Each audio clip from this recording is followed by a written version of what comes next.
जय हिंद एवरीवन, स्वागत है आपका हमारे channel Indian defence news Hindi में। और इस वीडियो में हम बात करने वाले हैं जीटीआरई कावेरी इंजन के बारे में।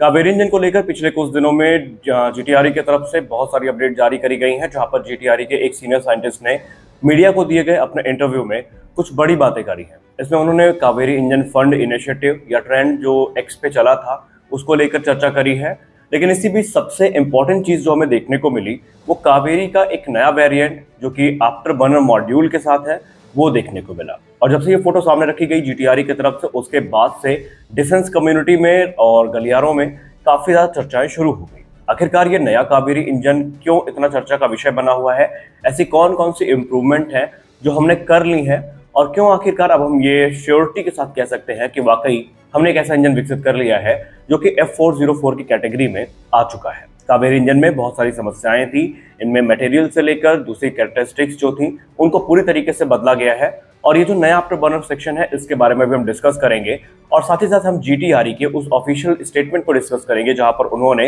अब ये कंफर्म कर दिया है उन सारे रूमर्स को खारिज करते हुए कि कावेरी इंजन कभी भी तेजस से टेस्ट नहीं किया जाएगा। बल्कि उन्होंने कह दिया कि आप टेस्टिंग की बात कर रहे हैं, यहाँ पर हमने ऑलरेडी एयरक्राफ्ट को सेलेक्ट करके रखा है और इसी महीने हमें कुछ महत्वपूर्ण जो टेस्टिंग अपडेट्स हैं वो भी जीटीआरई की तरफ से मिलने वाली है। तो आइए जानते हैं पूरा मामला क्या है इस वीडियो में। और निसंदेह कावेरी इंजन का इंतजार अगर आप भी मेरे तरह बहुत बेसब्री से कर रहे हैं तो ये न्यूज आपके चेहरे पर एक खुशी लाने में सक्षम जरूर होगी। आइए डिस्कस करते हैं कावेरी डेरिवेट इंजन के नए वेरिएंट के बारे में जो कि आफ्टर बर्नर मॉड्यूल के साथ डिटेक्ट किया गया है या नोटिस किया गया है।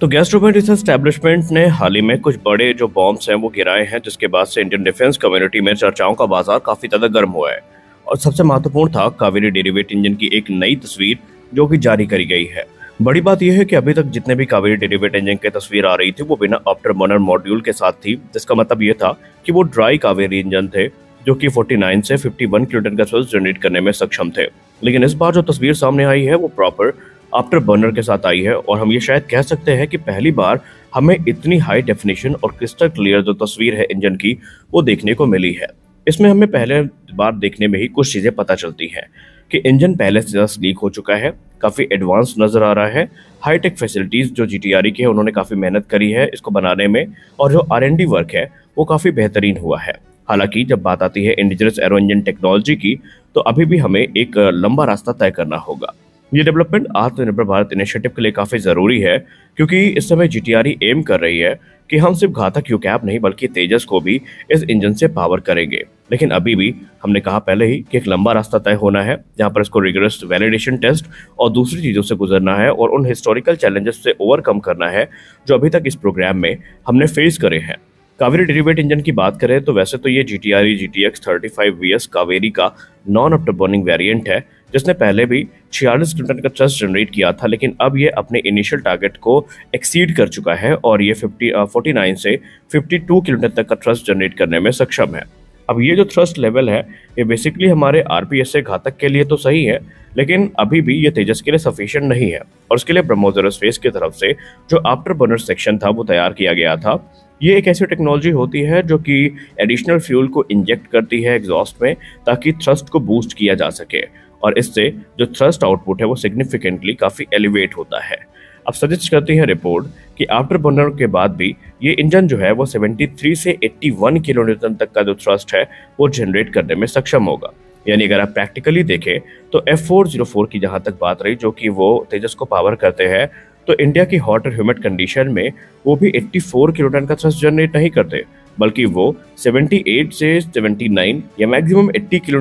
किलो न्यूटन तक का ही थ्रस्ट जनरेट करने में सक्षम है। यानी ऑलरेडी हम उस कैटेगरी में आ चुके हैं जहां पर कावेरी डेरिवेट इंजन F404 के बराबर थ्रस्ट जनरेट करने में सक्षम है। ये निसंदेह खुशी की बात हो सकती है, लेकिन रुकिए, अभी चीजें इतना आसान नहीं होने वाली। आप सबको पता है कि F404 एक प्रूवन इंजन है और दशकों से इसका यूज किया जा रहा है। पब्लिक डिस्प्ले में जो अभी इंजन की तस्वीर सामने रखी गई है उसमें हम ये देख सकते हैं कि हमें जो इंजन नोजल है वो काफ़ी मॉडिफाइड दिख रहा है। हॉट सेक्शन में काफ़ी काम किया गया है, इसके बारे में बताया गया है, और जो वायरिंग है उन पे भी काफ़ी ज़्यादा जो नए सिरे से काम है वो किया गया था। ये निसंदेह जीटीआरई के लिए कॉन्फिडेंस का विषय हो सकता है, क्योंकि उन्होंने ऐसे एडवांस मटेरियल को इंटीग्रेट किया है जो कि हाई टेम्परेचर को विथस्टैंड कर सकते हैं, और ये उनके ईयर्स ऑफ R&D का एक प्रमुख उदाहरण है।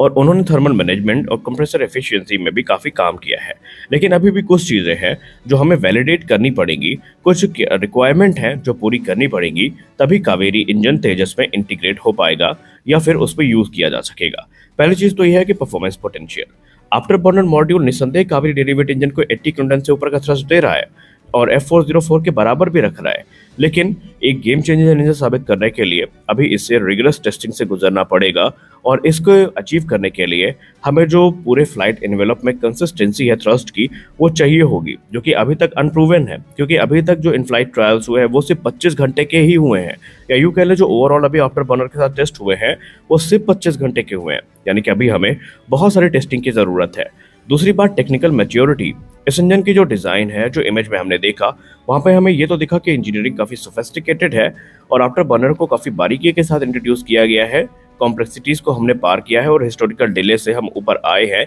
लेकिन अभी भी जो मटेरियल है और टेस्टिंग इंफ्रास्ट्रक्चर गैप है उस पर हमें काम करना होगा और अलग अलग जो चीज़ें हैं उन्हें सुधारनी होगी। सबसे दुख की बात यह है कि अगर हमें इन फ्लाइट टेस्टिंग करनी पड़ी तो अभी भी हम या तो सैफरान या फिर रशिया की ग्रोमो फ्लाइट रिसर्च इंस्टीट्यूट की तरफ ही देखेंगे, क्योंकि हमारे पास कोई डोमेस्टिक ऐसी टेस्टिंग फैसिलिटी नहीं है, ये फ्लाइंग टेस्ट बेड नहीं है जहां पर हम इन इंजन्स को पूरे फ्लाइट एनवेलप पे टेस्ट कर सके। और इस चीज़ की चिंता खुद GTRE ने जताई है। उन्होंने कहा कि जो फ्लाइंग टेस्ट बेड का अभाव है उसका प्रभाव इतना ज़्यादा है कि आप एक ट्रांसपोर्ट एयरक्राफ्ट जैसे कि IL-76 है उसके साथ एक जेट इंजन जो कि फाइटर जेट पे यूज़ करना है उसकी सही टेस्टिंग कर ही नहीं पाएंगे, क्योंकि इसमें जो एक्सट्रीम मनूवर्स होते हैं, एक्सट्रीम जी लिमिट होती है, एक्सट्रीम स्ट्रेस कंडीशन होती हैं, उसको आप मिमिक नहीं कर सकते एक बड़े ट्रांसपोर्ट एयरक्राफ्ट में। इसके लिए आपको एक फाइटर जेट की ज़रूरत पड़ेगी ही पड़ेगी और इसके लिए जो LSP तेजस है इसको चूज़ किए जाने पर काम किया जा रहा है। इनफैक्ट उन्होंने एक LSP तेजस को चूज़ भी कर लिया है, लेकिन वैज्ञानिकों को अभी भी इस बात का डर है कहीं ना कहीं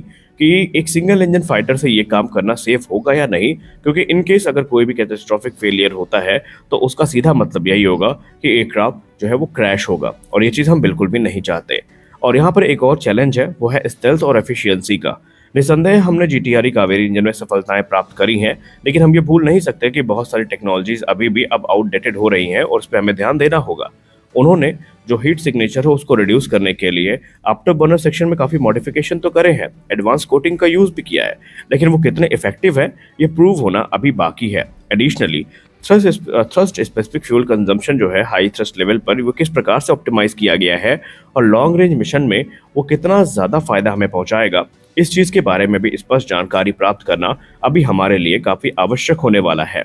और टाइमलाइन और इंटीग्रेशन प्रोसेस जो है इसका ध्यान भी हमें रखना होगा। यानी इन शॉर्ट हम ये कह सकते हैं कि हमने सफलता तो प्राप्त करी है, लेकिन GTRE को अभी भी यहाँ पर जो उम्मीदें हैं या अपनी जो उम्मीदें बरकरार रखनी होंगी। और GTRE ने पहले भी कहा है कि जिस प्रकार पूरे देश ने फंड कावेरी इंजन इनिशिएटिव के थ्रू हमें सपोर्ट किया है, हमारा उत्साह चरम पर है और इस काम को हम रिकॉर्ड समय में पूरा करने का प्रयास करने वाले हैं। हो सकता है कि ये इंजन हमें देखने को ना मिले तेजस में प्रोडक्शन मॉडल के तौर पर, लेकिन इसका ऑपरेटेड इंजन जिस पे काम चल रहा है, जो कि टेक्नोलॉजी काफ़ी हद तक शेयर कर रहा है इसी प्रोग्राम से, वो 90 किलोमीटर का थ्रस्ट जनरेट करेगा और वो उस प्रोग्राम के लिए सूटेबल भी होने वाला है। तो इस वीडियो में बस इतना ही, मिलता है अगले वीडियो में, तब तक के लिए जय हिंद।